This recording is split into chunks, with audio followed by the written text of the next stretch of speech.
Good morning students. मैं Vishnu Sharma, lecturer computer science, government polytechnic college Dausa से। आज के e lecture oblique e practical में हम एक सी प्रोग्राम को समझने की कोशिश करेंगे जो कि कंप्यूट करता है सारे एलिमेंट्स, जितने भी एलिमेंट्स एरे में स्टोर्ड है उन सब के सम को using pointer. C program to compute the sum of all elements stored in an array using pointer। ये C program, C programming language subject code CS 201, EL 210 और ME 210 सी प्रोग्रामिंग लैंग्वेज से related है।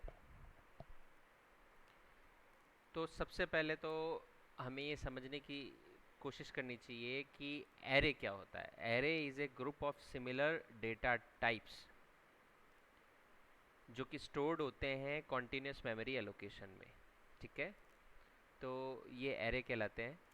ठीक है, array को declaration का syntax होता है data type space array name बड़े ब्रैकेट्स के अंदर एरे का साइज। ठीक है, तो यहाँ पर जो हम इसी प्रोग्राम सीख रहे हैं जो कि कंप्यूट करता है sum of all elements stored in an array using pointer. सबसे पहले इसके अंदर हम क्या करेंगे, एक एरे डिक्लेयर करेंगे, उस एरे के अंदर वैल्यूज़ ऐड करेंगे और उसके बाद हमारे प्रोग्रामिंग लॉजिक्स लगा के यूजिंग पॉइंटर हम जितनी वैल्यूज़ हमने इस एरे में स्टोर किए उन सब वैल्यूज़ का हम सम कैलकुलेट करके उसे प्रिंट करवाएंगे। तो सबसे पहले हमने हमारे प्रोग्राम को शुरू करने के लिए क्या किया, हेडर फाइल यूज़ की, हैश इंक्लूड stdio.h। यहाँ standard input output header file को काम में लेने का मीनिंग ये है ताकि इस स्टैंडर्ड हेडर फाइल के अंदर जितने प्री डिफाइंड फंक्शंस हैं वो डायरेक्टली हम हमारे प्रोग्राम में काम में ले सके। फॉर एग्जांपल हमने इस प्रोग्राम में स्कैनफ एंड प्रिंटफ को काम में लिया है। ठीक है, प्रिंटफ फंक्शन काम में आता है कंसोल पर डिस्प्ले करवाने के लिए और स्कैनफ फंक्शन काम में आता है वैल्यू को इंसर्ट करवाने के लिए। ठीक है, इसके बाद आप देख पा रहे होंगे हेडर फाइल के बाद हमने वॉइड मेन एक फंक्शन लिया। ठीक है, उसे करली ब्रेसेस से ओपन किया। देन हमने डिक्लेरेशन सेक्शन में हमने क्या किया, एक नम एरे नाम से 10 एलिमेंट्स का एक एरे लिया जो कि किस तरीके का है, इंटीजर टाइप का।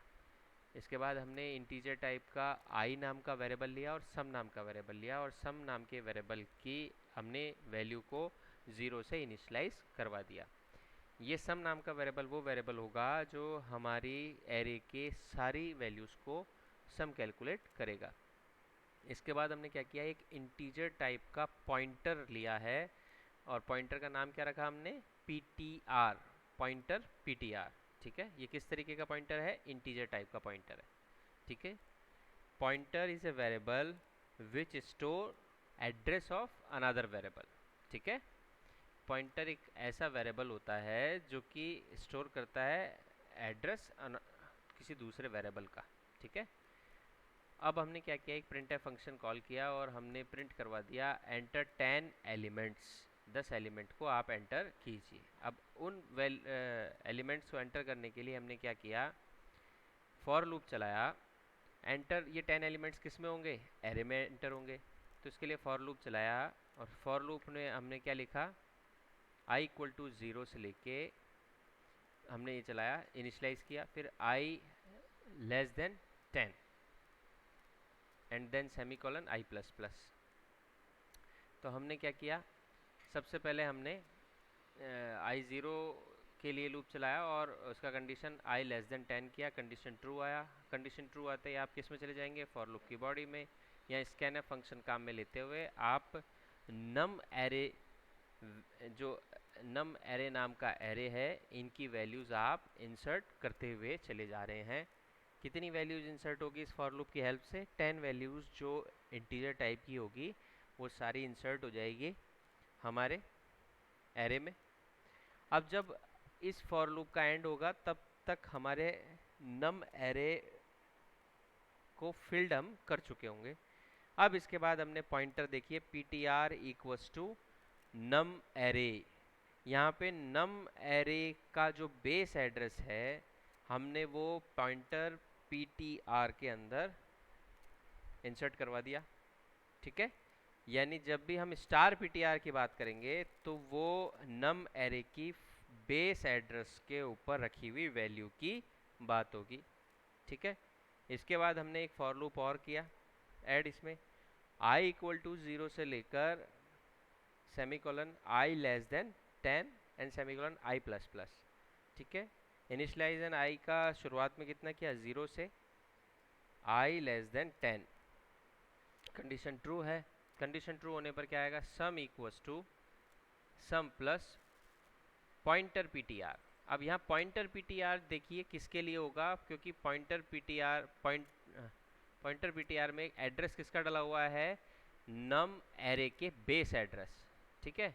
तो बेस एड्रेस डला हुआ है तो पीटीआर पॉइंटर पीटीआर का वैल्यू हो गया कि उस बेस एड्रेस एरे के बेस एड्रेस पर कौन सी वैल्यू है, वो वैल्यू प्लस सम, सम की शुरुआत में वैल्यू कितनी है, 0, ये ऐड होकर किस में चली गई, सम में इनिशियलाइज हो गई, सम के अंदर उसकी वैल्यू ओवरराइट हो गई।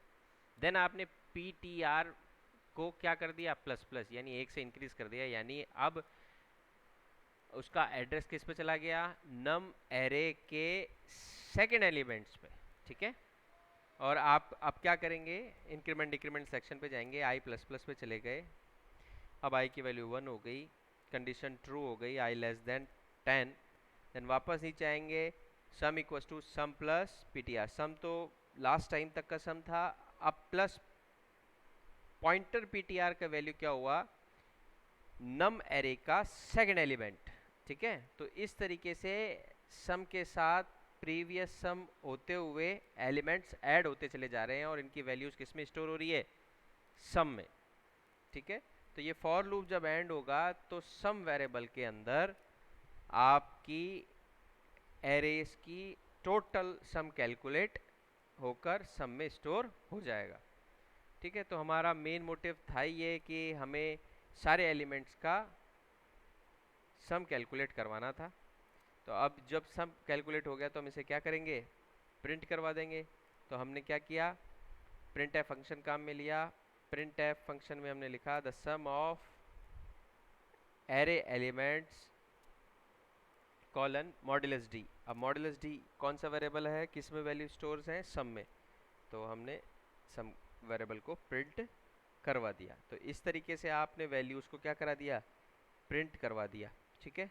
देखिए आउटपुट में आप देख पा रहे होगे कुछ इस तरीके, ये प्रोग्राम होने पर कुछ इस तरीके का हो गया, एंटर 10 एलिमेंट्स, सपोज कीजिए आपने 11 12 13 14 15 16 17 18 19 एंड 20, ये 10 एलिमेंट्स आपने क्या कर दिए, इंसर्ट कर दिए। तब ये लॉजिक हमारा प्रोग्राम का रन होने के बाद क्या आएगा, the sum of array elements is 155, ठीक है। इस तरीके से आप किसी भी एरे का क्या करवा सकते हैं, सम कैलकुलेट करवा सकते हैं। Thank you so much.